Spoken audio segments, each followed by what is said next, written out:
Nah, kalau seperti itu sebenarnya apakah obat-obatan itu mesti terus berlanjut, dok? Diabetes remisi itu adalah kondisi pada 3 bulan A1C-nya tetap di bawah 6,5 tanpa obat-obatan. Nah, kondisi diabetes remisi ini bisa dicapai. Nah, kalau misalnya udah sampai penurunan berat badan, wah itu udah masuk ke komplikasi lanjutan dari diabetes.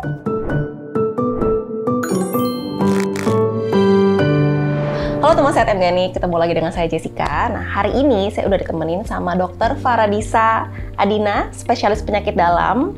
Nah, halo dokter. Halo. Apa kabar hari ini, dok? Alhamdulillah sehat. Thank you, dok, ya udah menyempatkan waktunya untuk datang nih ke MGNIC. Nah, hari ini kita akan mengupas tuntas kembali tentang gejala diabetes. Karena ternyata masih banyak yang belum paham, masih banyak yang belum sadar, dan juga masih banyak yang bingung gimana cara mengatasi gejala-gejala diabetes ini. Oke dok, jadi saya mau nanya, apa aja sih dok gejala umum yang biasanya dirasakan oleh para penderita diabetes? Biasanya kalau misalkan masih awal-awal diabetes, itu keluhan yang paling muncul adalah 3P. Jadi diabetes ini mempunyai keluhan klasik, kalau istilahnya adalah 3P.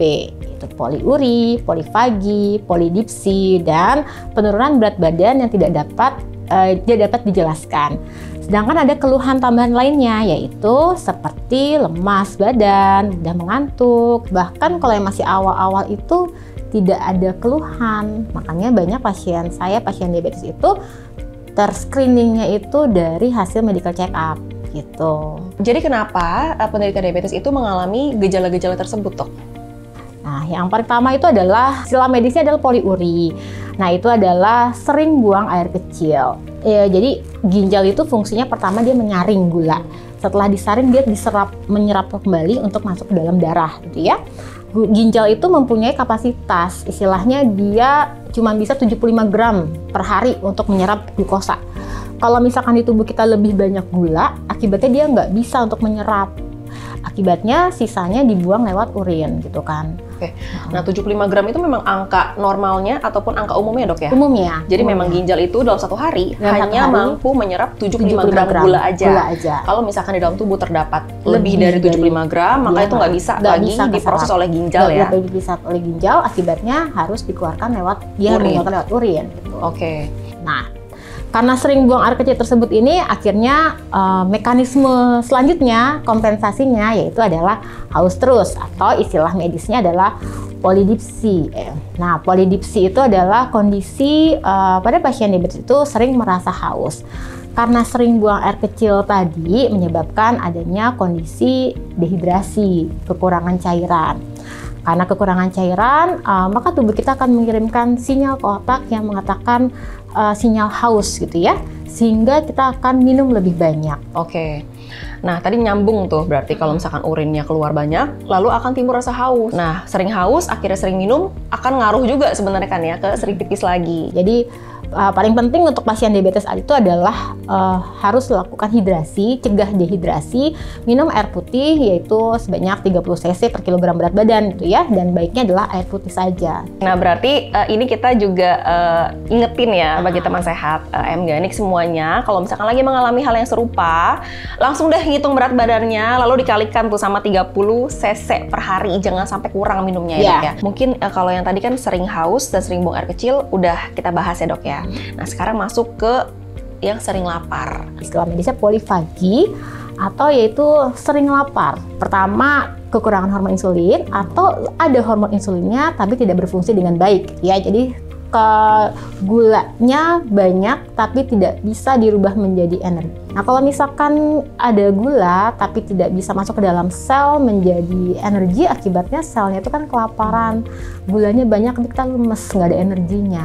Seperti itu. Jadi pasien diabetes merasa mudah lelah dan mudah mengantuk. Pada saat sel kita mengalami kekurangan dari glukosa, metabolisme tubuh kita menganggap bahwa tubuh kita sedang mengalami kelaparan. Akibatnya terjadi mekanisme alternatif untuk menghasilkan energi dari tempat lain dengan membakar cadangan otot dan lemak untuk memenuhi kebutuhan energi, sehingga terjadi penurunan berat badan seperti itu. Nah, kalau misalnya udah sampai penurunan berat badan, wah itu udah masuk ke komplikasi lanjutan dari diabetes. Kalau kita istilahnya malah dekompensasi metabolik gitu, dan itu suatu proses diabetes yang harus langsung diintervensi segera. Oke, mau nanya dok, kan ada yang mengalami gejala diabetes kan macam-macam ya. Ada misalkan 5 orang pasien diabetes, nah yang satu mengalaminya sering pipis, yang satu mengalaminya yang tadi sering lapar, lalu ada yang lemas dan macam-macam seperti itu.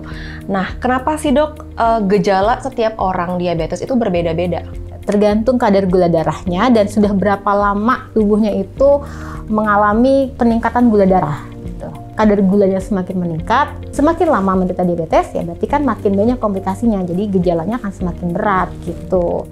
Oke, jadi memang gejala yang akan dialami itu berbeda-beda tergantung dengan kondisi ya? Kondisi pasiennya, dengan kadar gula darahnya, dan sudah berapa lama gula darah tinggi di dalam pasien tersebut gitu. Oke, kalau tadi kan kita udah ngebahas ya dok ya, resiko diabetes, gejalanya, komplikasinya. Nah mungkin gimana caranya dok untuk orang-orang yang sudah mengalami gejala diabetes ini biar nggak semakin parah dok? Yang paling penting adalah lakukan kontrol gula darah secara konsisten gitu ya. Segera temui dokternya, kemudian untuk dievaluasi apakah sudah dibutuhkan terapi obat-obatan. Kemudian yang kedua adalah pola hidup sehat, yaitu dengan makan dengan kalori yang cukup dan nutrisi yang seimbang.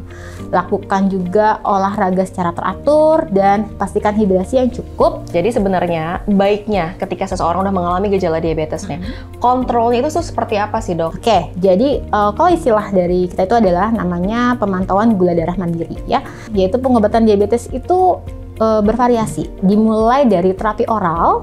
Terapi oralnya juga dimulai ada yang cuman membutuh satu macam obat, ada yang membutuhkan kombinasi.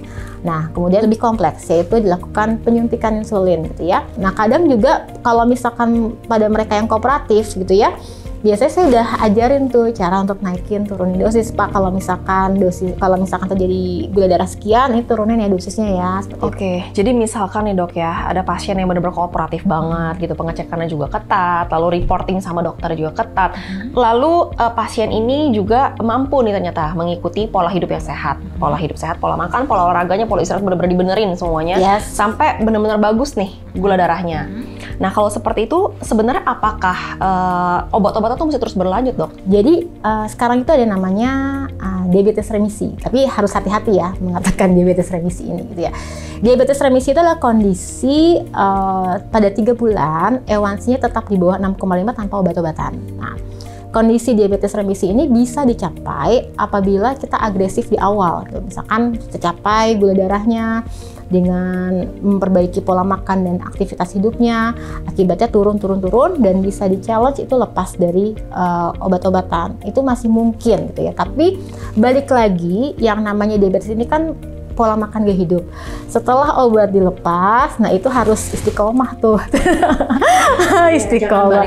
Jangan balik lagi dengan kebiasaan lamanya gitu. Karena ya mungkin lagi setelah remisi ya muncul lagi. Makanya saya harus hati-hati tuh kata remisi. Jadi istilahnya sembuh total itu enggak gitu ya. Gitu. Tapi untuk minimal obatnya nggak tambah banyak, atau misalkan dosis insulinnya tuh nggak makin tinggi gitu, seperti itu.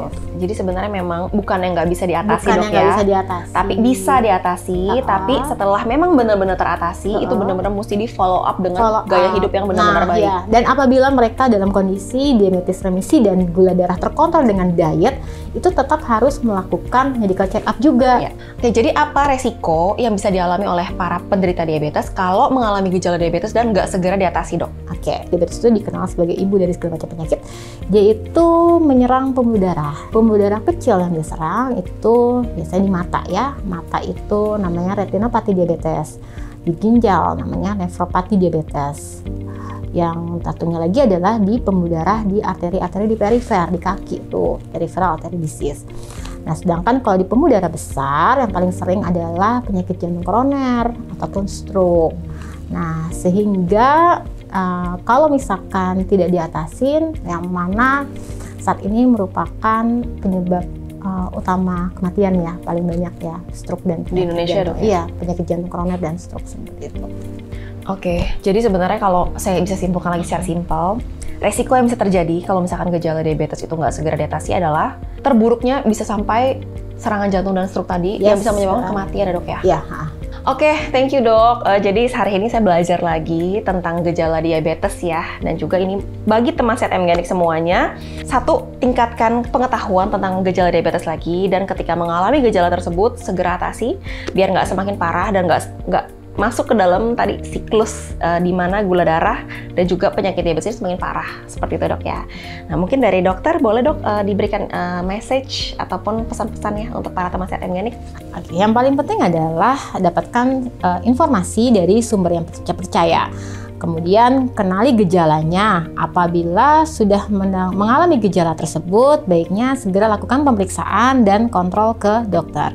Dan kedua, tetapkan selalu pola hidup sehat, kemudian olahraga yang teratur, dan apabila sudah terdiagnosa diabetes dan membutuhkan terapi-terapi dari obat-obat diabetes, harus melakukan kontrol rutin dan kontrol gula darah secara konsisten. Oke, thank you so much Dok Disa untuk sama-sama. edukasinya hari ini ya. Oke Bapak dan Ibu teman Sehat M Organic semuanya, kalau misalkan masih punya pertanyaan seputar gejala diabetes ataupun apapun itu terkait diabetes, silahkan langsung tulis kolom komentar ya. Dan juga jangan lupa like, comment, subscribe, dan share video ini agar edukasinya bisa menyebar ke seluruh penderita diabetes di Indonesia.